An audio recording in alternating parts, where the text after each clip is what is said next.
हाय, मैं हूँ prof man, आपका super coach for physics and chemistry. और मैं आपके लिए लेके आता हूँ शॉर्ट एंड क्रिस्प वीडियोस जिनसे आप कहीं भी और कभी भी किसी भी टॉपिक को, किसी भी कॉन्सेप्ट को बहुत कम टाइम में अच्छे से समझ सकते हैं, या फिर किसी पुराने कॉन्सेप्ट को बहुत कम टाइम में रिवाइज कर सकते हैं।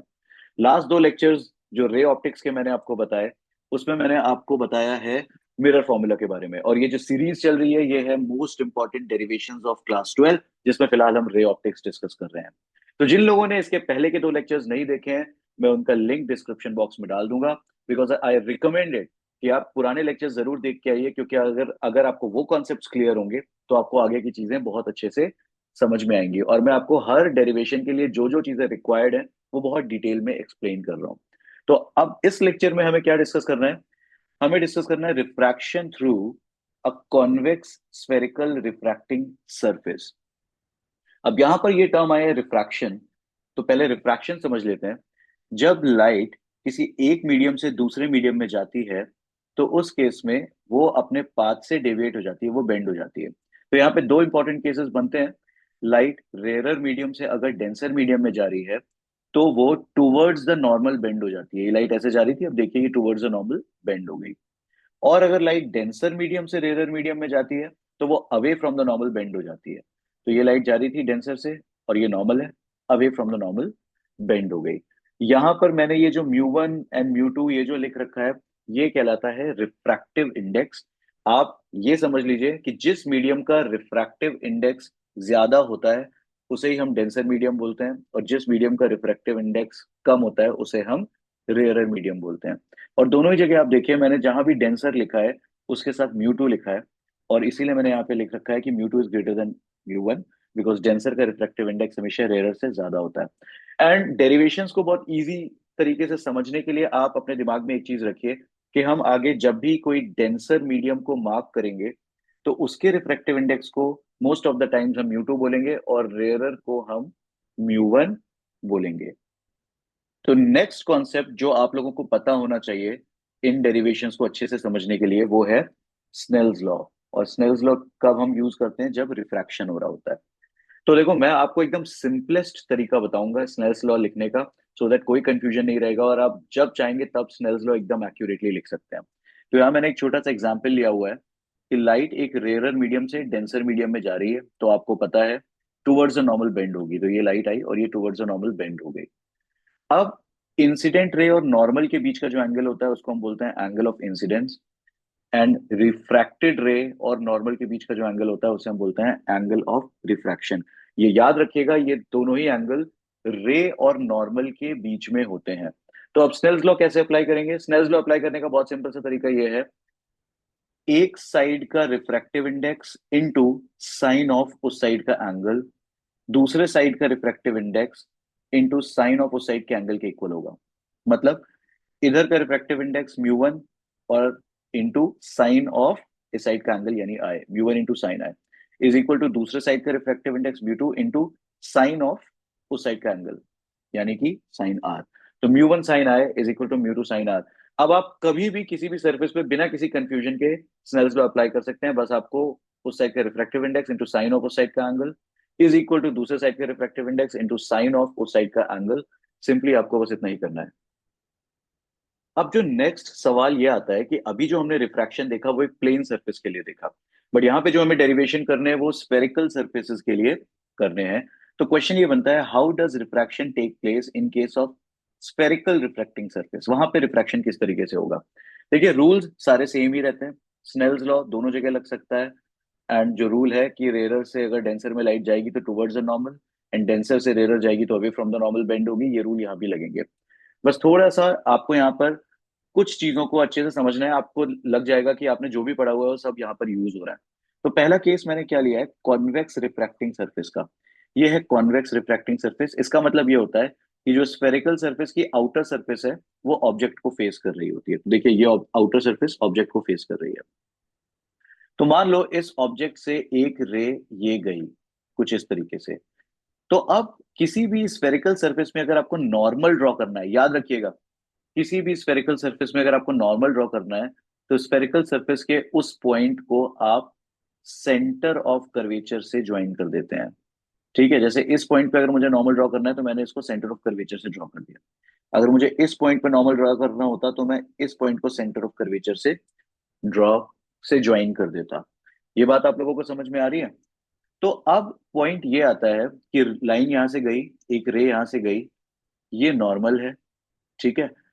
रेयरर से डेंसर जा रही है तो आपको पता है उसको टुवर्ड्स द नॉर्मल बेंड होना है।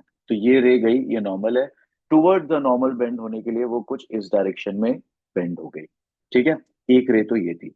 दूसरी रे मैंने कुछ ऐसे चलाई, इस पॉइंट के लिए नॉर्मल यही होगा। तो जब रे नॉर्मल के अलोंग जाती है तो विदाउट एनी बेंडिंग वो स्ट्रेट निकल जाती है, तो ये रे स्ट्रेट निकल गई। तो एक रिफ्रैक्टिंग रे ये है और एक रिफ्रैक्टिंग रे ये है। ये दोनों इस पॉइंट पर मिल रहे हैं, इसलिए यहां पर क्या फॉर्म हो गई?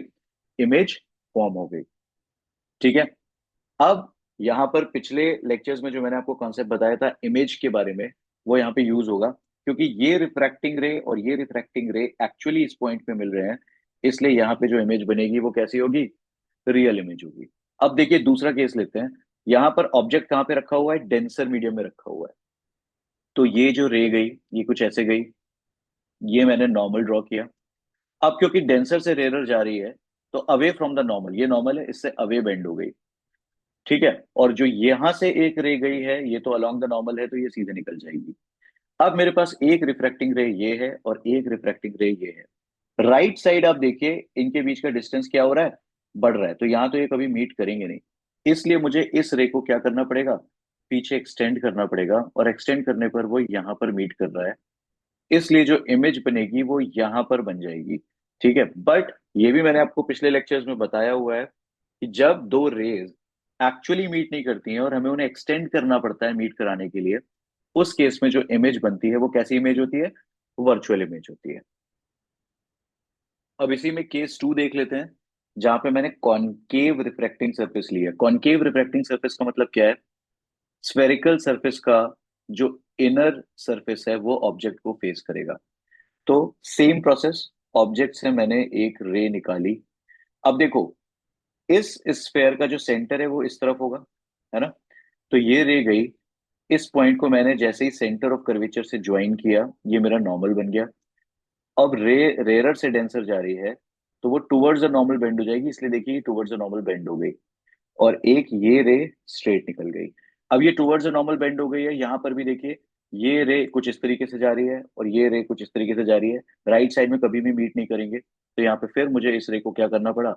एक्सटेंड करना पड़ा, और जहां पे ये मिला वहां पर कैसी इमेज बन गई? वर्चुअल, क्योंकि मुझे रे को एक्सटेंड करके इमेज बनानी पड़ी। दूसरा केस, जब रे डेंसर से रेरर जा रही है कॉनकेव सरफेस के केस में, तो एक रे ये गई, इस पॉइंट को जैसे ही मैंने नॉर्मल से ज्वाइन किया, सॉरी सेंटर ऑफ कर्वेचर से ज्वाइन किया, मुझे क्या मिल गया? नॉर्मल मिल गया। अब डेंसर से रेरर जाते समय रे away from the normal bend होती है। तो ये रे ऐसे जा रही थी और ये नॉर्मल है, इससे दूर ये कुछ ऐसे बेंड हो गई, और एक रे ऐसे जा ही रही थी। तो ये रिफ्रैक्टिंग रे और ये रिफ्रैक्टिंग रे यहाँ पर एक्चुअली मीट कर रहे हैं, इसलिए यहाँ पे कैसी इमेज बनेगी? रियल इमेज बन जाएगी। तो आई एम श्योर अब आप लोगों को समझ में आ गया है कि किसी स्फेरिकल सरफेस के लिए रिफ्रैक्शन कैसे होता है, एंड रे डायग्राम्स एंड इमेजेस कैसे फॉर्म किए जाते हैं। अगर आपने इस कॉन्सेप्ट को अच्छे से समझ लिया है तो ये जितने भी डेरिवेशंस अभी हम आगे डिस्कस करने वाले हैं, जितने भी केसेस हम डिस्कस करेंगे, ये आपके लिए बहुत इजी हो जाएगा। क्योंकि अगर आपने रे डायग्राम बना लिया तो उसके बाद डेरिवेशन तो बहुत ही इजी हो जाता है। तो आइए अब अपने डेरिवेशन की तरफ चलते हैं। जितनी चीजें रिक्वायर्ड थी वो हमने सीख ली हैं। तो refraction by convex spherical surface when the object is in rare medium. तो ये रही मेरी कॉन्वेक्स सरफेस। अब देखिए आपके लिए डायग्राम समझना कितना इजी हो गया है। ये रही मेरी कॉन्वेक्स सरफेस, ये ऑब्जेक्ट था, ऑब्जेक्ट से रे गई, इस पॉइंट को मैंने सेंटर ऑफ कर्वेचर से ज्वाइन किया तो नॉर्मल बन गया। अब रेरर से डेंसर जा रही है रे, तो टुवर्ड्स द नॉर्मल बेंड हो गई, और ये रे तो स्ट्रेट गई थी। दोनों यहाँ पर मीट किए और यहाँ पर एक रियल इमेज का फॉर्मेशन हो गया। ये है मेरी इंसिडेंट रे और ये है मेरा नॉर्मल। मैंने आपको क्या बताया था कि इंसिडेंट रे और नॉर्मल के बीच का एंगल क्या कहलाता है? Angle of incidence. तो वो यहाँ पे मैंने आई मार्क कर दिया। ये है मेरी रिफ्रैक्टेड रे और ये है मेरा नॉर्मल। और रिफ्रैक्टेड रे और नॉर्मल के बीच का जो एंगल है वो क्या कहलाता है? Angle of refraction. वो मैंने यहाँ पर ड्रॉ कर दिया। अब एक चीज आप लोग याद रखिएगा बस, हमेशा जितने भी ये केसेस हैं उन सबके लिए ये चीज वैलिड है। ऑब्जेक्ट जो है वो प्रिंसिपल एक्सिस के साथ जो भी एंगल बनाएगा उसको हम हमेशा अल्फा मार्क करेंगे।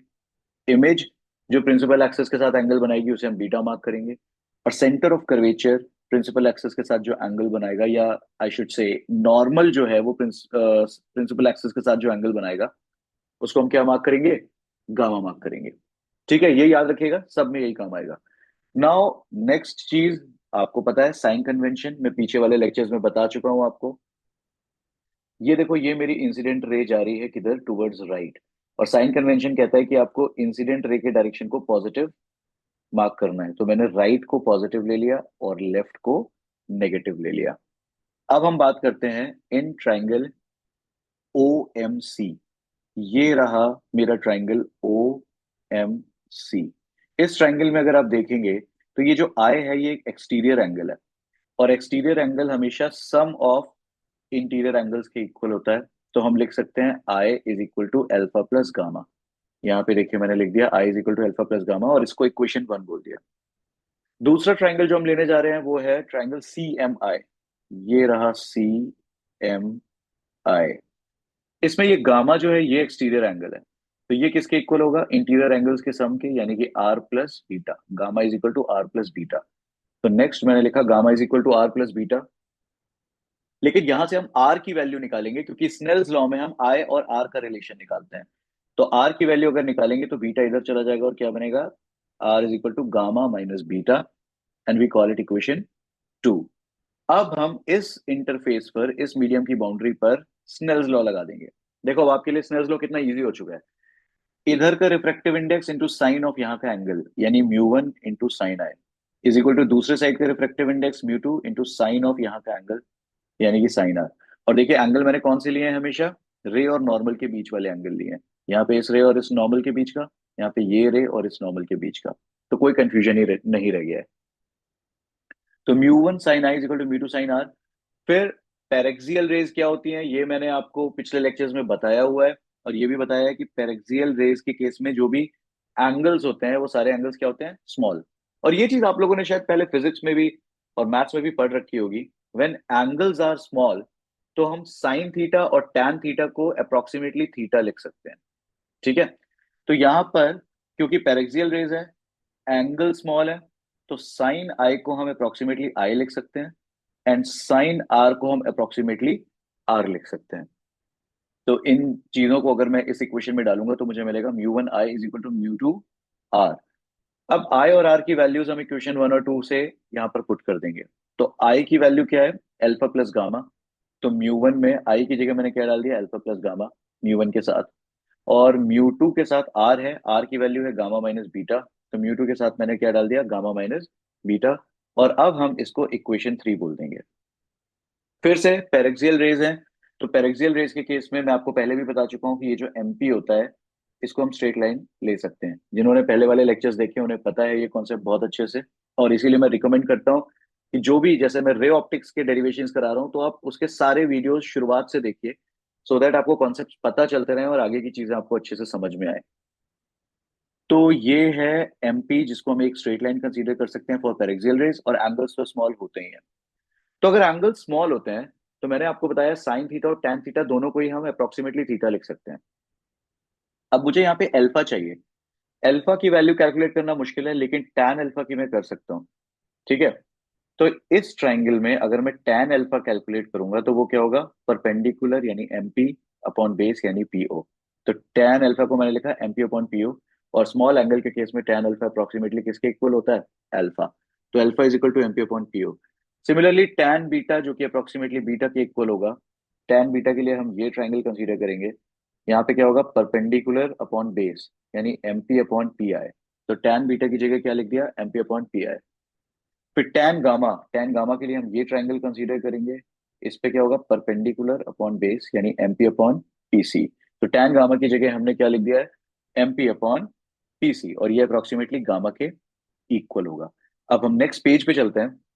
ये जो वैल्यूज हमने अल्फा बीटा और गामा की निकाली हैं, यहाँ पर जो अल्फा बीटा और गामा की ये वैल्यूज निकाल रखी हैं, इनको हम इक्वेशन थ्री में पुट करेंगे। ठीक है, तो समझने के लिए मैंने एक बार दोबारा यहाँ पे इक्वेशन थ्री लिख दी है, ये लास्ट पेज पे थी। अब मुझे क्या पुट करना है, म्यू 1 और ब्रैकेट में अल्फा प्लस गामा। तो अल्फा की वैल्यू क्या है, अल्फा की वैल्यू है एमपी अपॉन पीओ।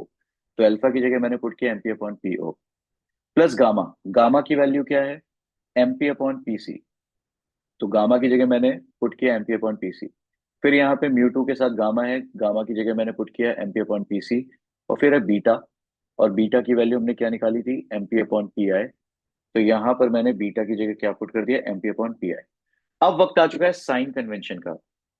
आप लोगों को अच्छे से समझाने के लिए मैंने एक रफ सा डायग्राम यहाँ पर भी बना दिया है और साइन कन्वेंशन लिख दिया है। ये देखिए, इंसिडेंट रे टुवर्ड्स राइट जा रही है, तो राइट का डायरेक्शन पॉजिटिव है, लेफ्ट का डायरेक्शन नेगेटिव है।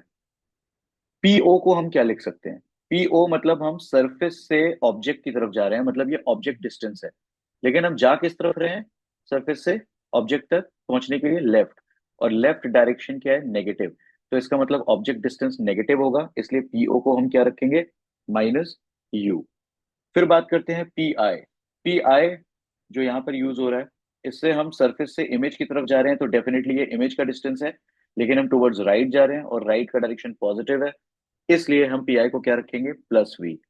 पीसी में हम क्या कर रहे हैं, सरफेस से सेंटर ऑफ कर्वेचर की तरफ जा रहे हैं, इसको हम बोलते हैं रेडियस ऑफ कर्वेचर। बट क्योंकि हम टुवर्ड्स राइट मूव कर रहे हैं, तो इसकी जगह हम क्या रखेंगे, प्लस आर।